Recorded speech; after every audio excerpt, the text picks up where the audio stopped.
Welcome to Flight Path, the weekly podcast for the Tern community, where we share what's new, what's next, and what's coming to the platform you're helping us build. Kicking off season 2, we're focusing on group travel, a big theme this quarter. But that's just one part of our journey. We're also rolling out features for agencies, tackling your most requested updates, and yes, shipping product updates every single week. So join Tern's R&D leadership team, Molly, our head of product, David, Tern CEO and co-founder, and Brad, head of design, as well as an occasional special guest, as we bring you into the loop on everything happening at Tern.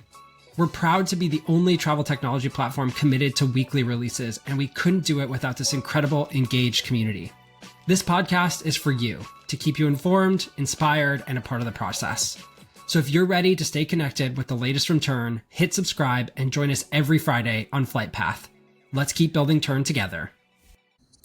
Welcome back, everybody, to another episode of Flight Path. My name is David, CEO and co-founder here at Tern, and as always, joined by Brad, who heads up our design team, and Molly, who heads up our product team, to talk to you about everything that has happened in the world of Tern. Molly, Brad, how are you doing? Happy Friday here. Happy Halloween or post-Halloween. Yeah, it's I know. Week. It's definitely been a crazy week. We're going to get into it all in the kind of week in review here, but I almost forgot. Don't forget, like I almost did, to click like and subscribe and let us know in the comments that you're watching this podcast. I get feedback from Brad if I forget to mention that right up front, because it's really, you got to get those subscriber numbers up. You know, it's all about the marketing. But we're going to jump right in after that to the week in review. And Brad, you've actually been kind of holding down the fort for us this whole week. Like, what's been going on? Yeah, it's been a lonely and quiet week. Both David and Molly were in Vegas without me. And so it was like days with no meetings. It's some people's dreams, but it's my worst nightmare because I am much more effective when I'm collaborating with people. So, we suffered through it, but they're back and it's so great. Yeah, the stuff I've been working on this week, one, getting a project ready to go for contact collaboration. We'll share more about that in a future podcast, but generally making it so that if you're working with somebody to plan a trip for somebody, that you can now see more of the contact details instead of just the preview on a trip, and then making it easier to share contact information with your agency and things like that. So more to come, but that's been a big focus this week. And that work will be starting soon. And then also been kind of finishing up some work around being able to schedule emails to be sent out. So today you have to send something as soon as you write it. And that doesn't always work when you're online in the middle of the night getting caught up. And so that'll be coming soon too. But there's a few more details we just had to wrap up this week and today. So hopefully we'll see that live soon. And then, yeah, the last kind of highlight of the week is that we shipped another kind of small design improvement to the tasks table. So I think the real highlight there is before, if you were looking at a task and you wanted to know which trip it was associated with, you had 10 letters that it just kind of cut off, and it was really small and gray. It was kind of hard to actually see, what trip each thing was associated with. So that's one of a few improvements we made there, and have a few more of those types of things slated over the next couple of weeks. I think those little details, right? It's we've got these big features, these big improvements that we do, right? But it's also so fun just to see those little details. And I think a lot of times, we don't expect people necessarily to notice or maybe comment on them, but the things that Brad in particular really leads with, Spencer, one of our other engineers, to focus on how do we just improve the quality of the user experience overall. And it's really fun, actually. People posting in the Facebook group does I can finally see the full trip name on the task. And it's always fun when those kind of get called out and recognized, but always improving all aspects of the product. Molly, you had a little bit of an atypical week this week. What did you get up to? I did. I went to Vegas. We were at Money 2020, which I think David's going to talk about a little bit more, but David, myself, and Brian, our CTO, we all flew out there. And a lot of walking, a lot of fun. Gelato, I think, was a big highlight. I didn't get a single apple. I'm sure that our kind of faithful, podcast listeners will be disappointed. So I think David really fell through there if you want to call him out. And then cool. I got Hear the hate mail. Our dinners, so maybe it's not David's fault. Maybe that's on me. But anyway, and then I got home and it was Halloween, and my daughter is obsessed with ducks. So my husband and me and my daughter were all ducks for Halloween.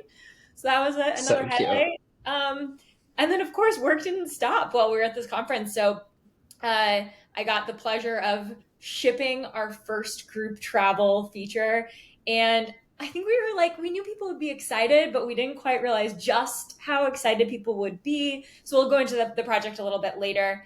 And then I've been busy getting kind of the next set of features ready for group travel. As folks know, we're trying to release something new every single week for groups. And so there's a lot to do to make that happen that we're working on every week.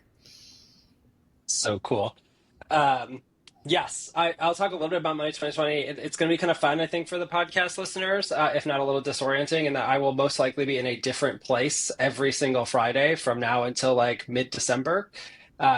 Came back from Money 2020 and immediately went up to Northern Michigan. I've got a wedding that my niece is getting married, basically, and it's a very small wedding, and they asked me to be the photographer, so I'm like stressing out about that and figuring it out. So that's today. And then we've got a big bike race this weekend. And so driving right up to that. So it's been a kind of crazy week, but Money 2020 was definitely highlights. We've talked a little bit on the podcast about just like how we're thinking about supporting the flow of funds throughout this ecosystem. And we know that it's very complex in terms of like, how do you move money safely? How do you move money with unique risks that travel brings? How do you support, these agency owners who are trying to enforce policies that their advisors do, but give them the flexibility? Like, I think about this almost as this like kind of 3D jigsaw puzzle that we're trying to put together.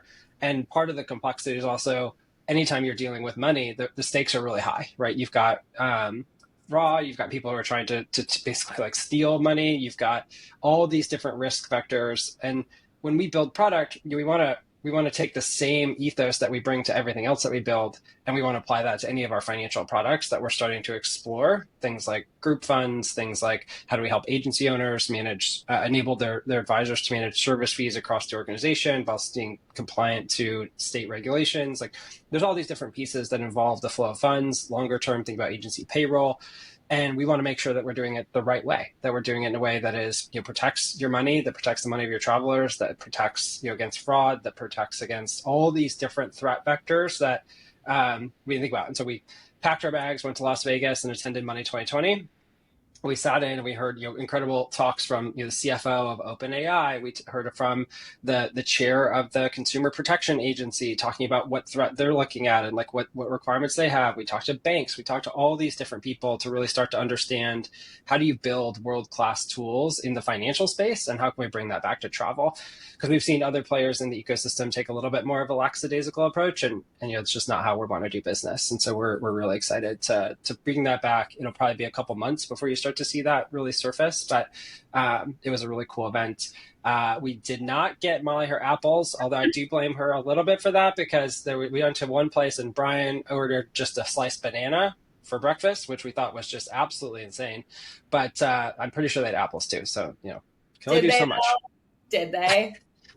Feels likely that they did. I didn't personally inspect the menu, but that was good. And then we've had a couple cool milestones over the past week too. Like we just run some numbers about, it's a month and a half ago, 2 months, we pushed out the markets booked features. Like, so we're just curious, like how much travel has been like booked through Tern, or like through Tern advisors and agencies. And it turns out that it's like over $160 million has been booked in the past couple, which is really just incredible to see that volume and just the impact that all of you are having. And so that's really cool.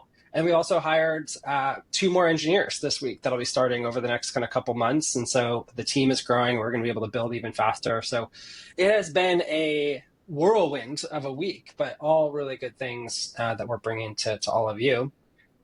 And with that very long week in review from me, let's jump in. We talked about a couple months ago. We're going to start shipping groups in October, and yesterday was October 31st. And we lived up to that promise. Barely, but we did it. Molly, you want to talk about what went live yesterday?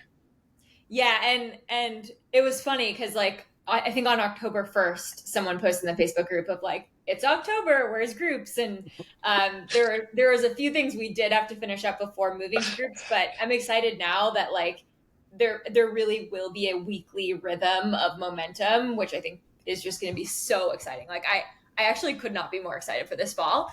And it's not just going to be groups, in typical Tern fashion. We're going to be shipping some of these smaller things that matter a lot to advisors as well.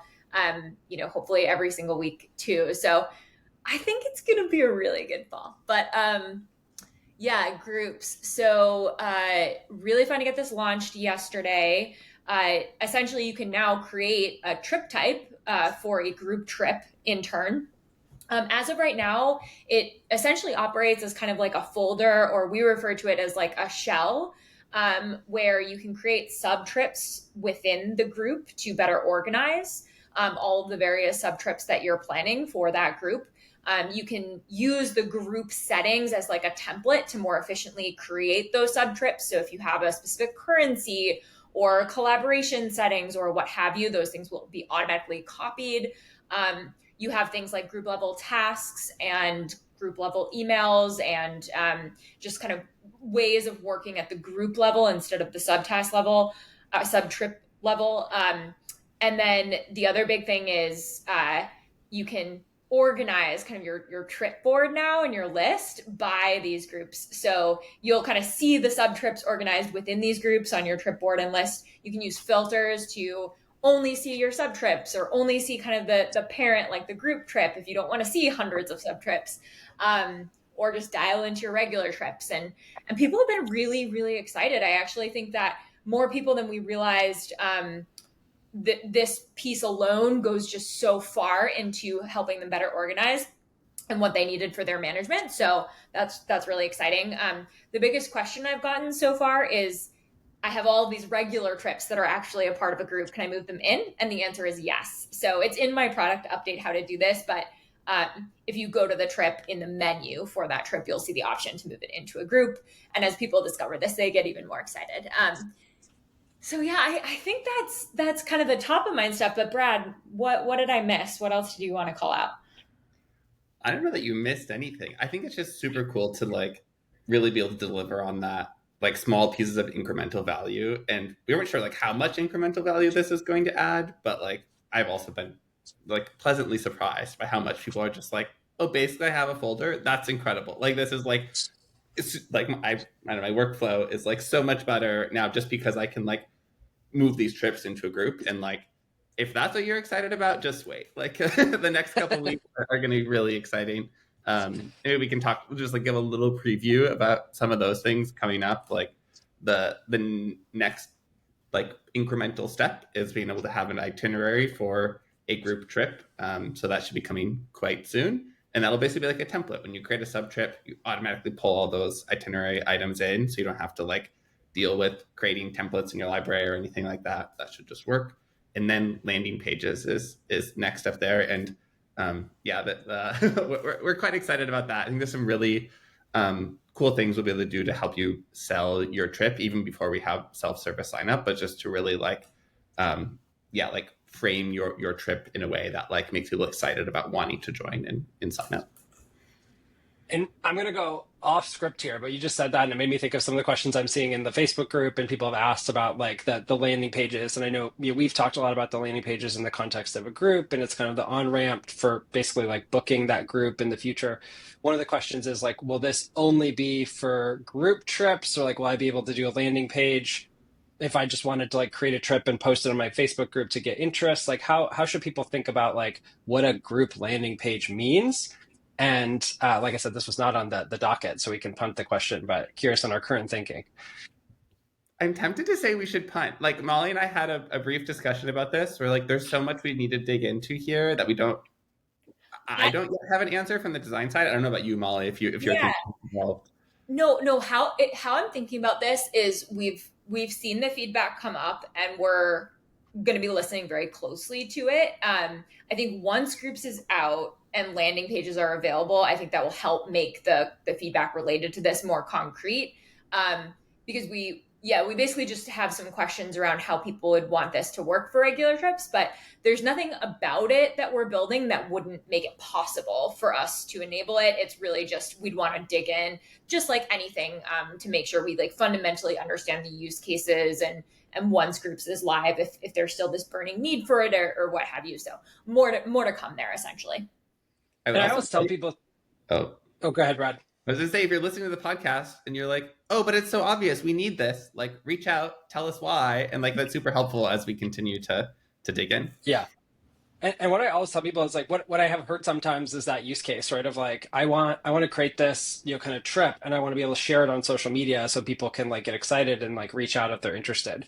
And landing pages would be a way to do that, right? But you can also do that today, just like building an itinerary. That link is public, right? People sometimes don't realize that. Like you can copy that link.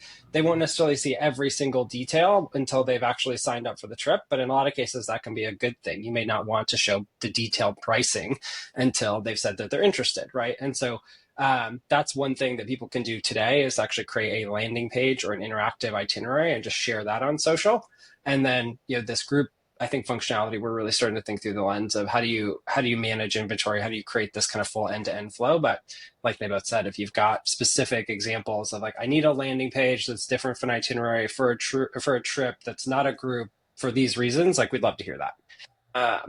So, all right. I think it's so cool. I mean, like weekly updates to groups, right? And I think it's just such a cool, I also think it's like pretty special that we did. I mean, it was like October 31st, but like we hit that timeline. And when you're building as many things as we are every single week, and we're like shipping so much product, like that actually is a really impressive skill that, huge props to Brad and to Molly and to Brian and the engineering team. Like the fact that we've had this roadmap pretty much for the past like 2 or 3 months. And it was like, all right, groups is going to start shipping in October. And like we actually hit that is a level of accuracy that you just like, I don't know that I've seen from any engineering and product teams that like we've worked with outside of Tern. So it's like pretty special that we're able to time after time, like put something out there and like actually hit those goals. And it's going to be really exciting to continue to watch that, mature. And by the way, doing this while also like hiring a bunch of people. And I think our engineering team's done something like 100 interviews, and like doing that while also building product. It's just wild how much folks are getting done. It's really, really exciting. Switching gears a little bit, we last podcast we did a bunch of Q&A from the webinar. We didn't get through all of them, so we've got 2 more that we thought we'd bring. One from the webinar, one from the Facebook group. And the first, Molly, I'm going to throw to you for the first answer to this is again kind of ChatGPT summarizing the 200 or 300 questions I think that we got from the webinar, and it's what are Tern's plans for developing a comprehensive back office system for an agency? This is including the commission tracking, payouts, financial reconciliations, potentially integrating with financial systems like QuickBooks. Like I'll maybe reframe this a little bit of like how deep do we want to go long term into the agency back office, and maybe rough ideas of like how we're thinking about kind of the timeline for that. Yeah, it's a great question. And speaking of engineering hiring, I think part of the strategy around hiring those engineers is that we plan to make really deep investments here, but we do not want it to feel like that. If you're an advisor, we want you to feel the same momentum, the same feature delivery that you're used to from Tern, while we're still able to make some of these deeper investments in agency back office, in some of the financial products that David was talking about. So that's why we're kind of thoughtfully growing the team to make sure that nothing changes. We're still able to deliver these incredibly valuable things across all sides at the speed that you're used to. So that's our goal, and I think we'll live up to that. In terms of long-term plans, I mean, I think, David, you said it pretty well at the webinar. Like, we think we can do it all, and maybe that's a little ambitious, but like, we really believe that we can be the one system for all of agency back office and for world-class trip planning tools and CRM, and it just all works in one seamless system. And I think we have a track record to kind of prove that we're capable of that. It's just a matter of when. So everything comes down to when and prioritization. And I think in the first half of next year, you'll see really big updates coming to the agency back office. We already do support a lot of fantastic functionality. You can already put in supplier statements. You can reconcile those things against bookings. You can pay out. You can do reports for paying out your agents. So some of those things are already in place and being used quite heavily today by a number of agencies. So in the kind of very first part of the year, we're going to be focused on the biggest priorities coming out of feedback that we've gotten, things like adjustments in bonuses, things like more structured commission types. We also do know that, well, we plan to do things like even support paying out agents directly in Tern. Those things won't happen overnight, and some other people may have their own systems for doing that. So we are also exploring like integrations to help with things like QuickBooks and other accounting software, again, very early next year.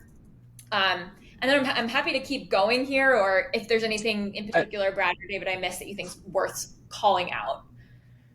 I think the other piece I'm really excited about is more like just the features we'll layer on to really help with this at scale. So yeah. I think a couple of things that come to mind for me. One is like more matching when it comes to reconciliation. Today it's a bit of a manual process. I mean, we do a pretty good job of just when you type in what you have on your statement, trying to pull up the right booking. But I know David's excited about using AI to like both maybe make those matches better if you're typing them in, or to make it so you don't even have to type them and you just throw in whatever you have, an Excel file, a PDF, and we can do our best to pull out those matches. And then I think a lot of the other stuff, to your point, like about structured commission types, is really just like automating more of this at scale. Yeah. Today, there's like we built a lot of the foundations, but it's kind of manual. And so like to not have to manually adjust a commission, but to just like for it to just work and the data to just flow, I think will be really like, we'll feel like even more of an unlock when we get to those things early next year. Plus. I'll just emphasize too, I think we talked a little bit about this just a minute ago. Molly emphasized this too, like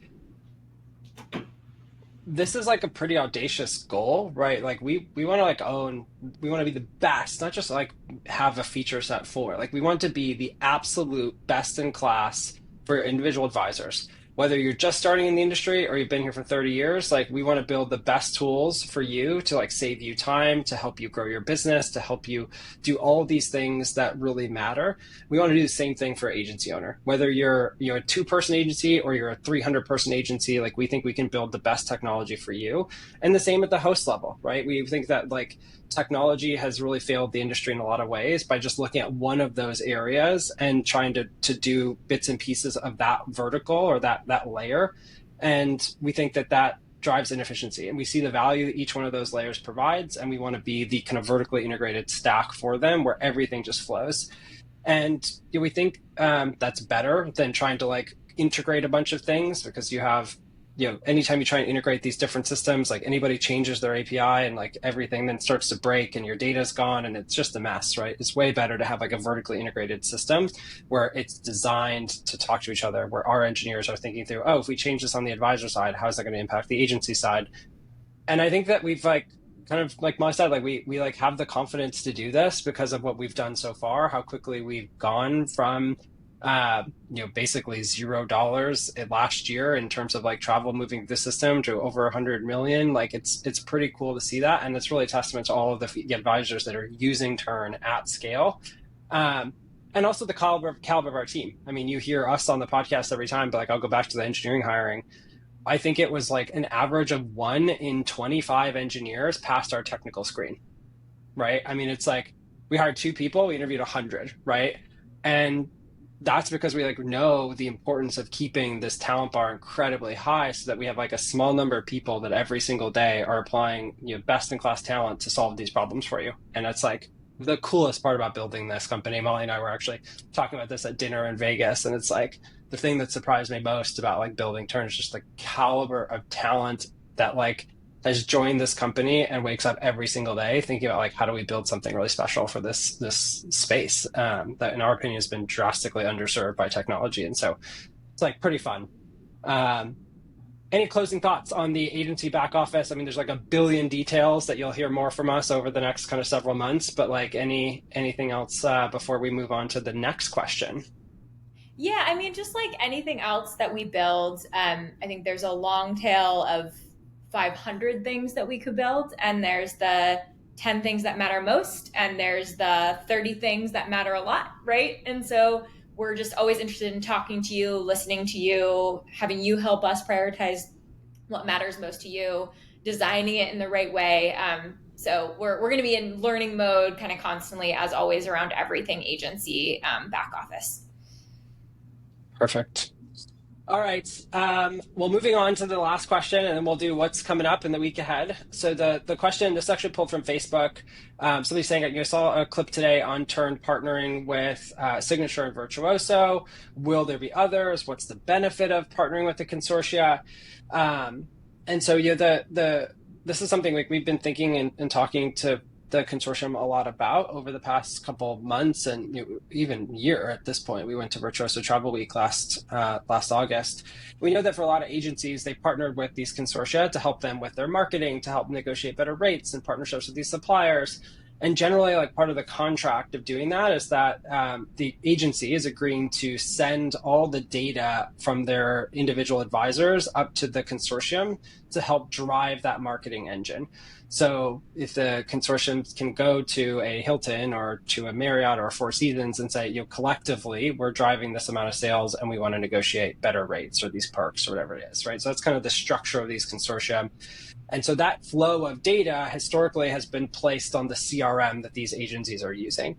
And so when we think about these integrations, it's like, how do we help an agency owner connect to the parent entity, decide what data should flow and how it should flow up to them? And then also, how does data flow back?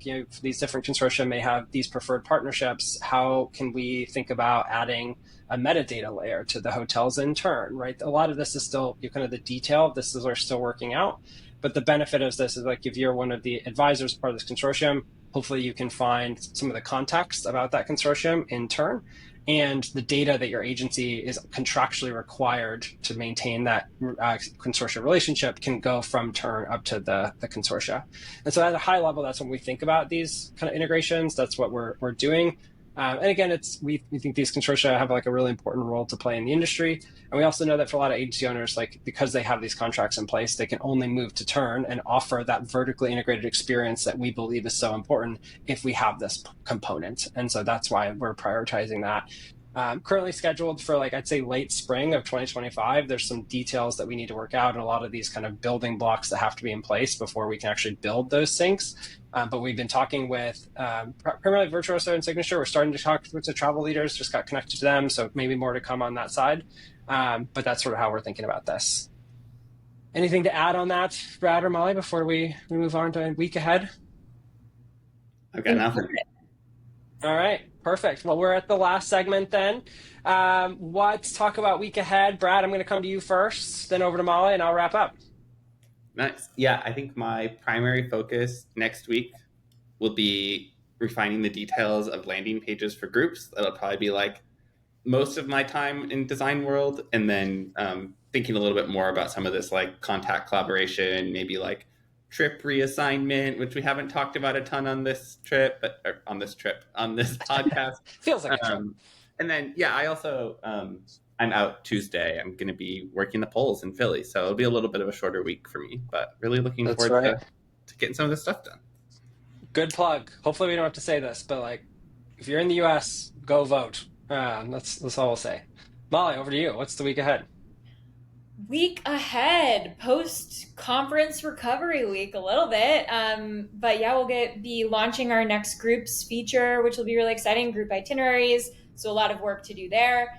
I'm hoping, fingers crossed, we didn't talk about it today, but the whole email and calendar integration, upgrade and migration, there'll be, I think, a lot for me to do there to help make sure that migration goes smoothly. And then, trip, kind of as always, attached to the hip to Brad, whatever he's working on. So that the trip reassignment will be kind of really working through the details of that and making sure that that's going to be set up well. And believe it or not, we're going to be looking forward to the next set of features after our group landing pages, because we have to keep kind of the rhythm of getting things ready. So lots going on next week, as always. Lots going on. And I'll kind of wrap up. I'm at Monday, Tuesday, kind of in the office, which will be nice. My kind of stack meeting days, because I'm on a plane Wednesday morning to Fort Lauderdale for Cruise World, meeting Brooklyn and Courtney, actually for the first time in person, which will be really fun. So if you're at Cruise World, come visit us. I don't remember our booth number, but we're going to have a booth. We're doing a happy hour. You can find that. We just sent that out. You can find it on our events tab on the website. You can also find it in an email you should have just gotten, or you can just send us a message and we'll get you the details. But love to see folks there if you're attending. That'll be a lot of the week, and then just kind of like catching up on all the different meetings and projects and all the things that are happening. So that's next week. And I think I'm going to be doing this bright and early on Friday. We'll be doing this all together, but I'll be in Fort Lauderdale. So we'll see what that hotel room's like and what the Wi-Fi is like, but we're going to make it work. And that wraps up this episode. Thanks for tuning in, everyone. We will see you next week. Thanks, everybody. Bye.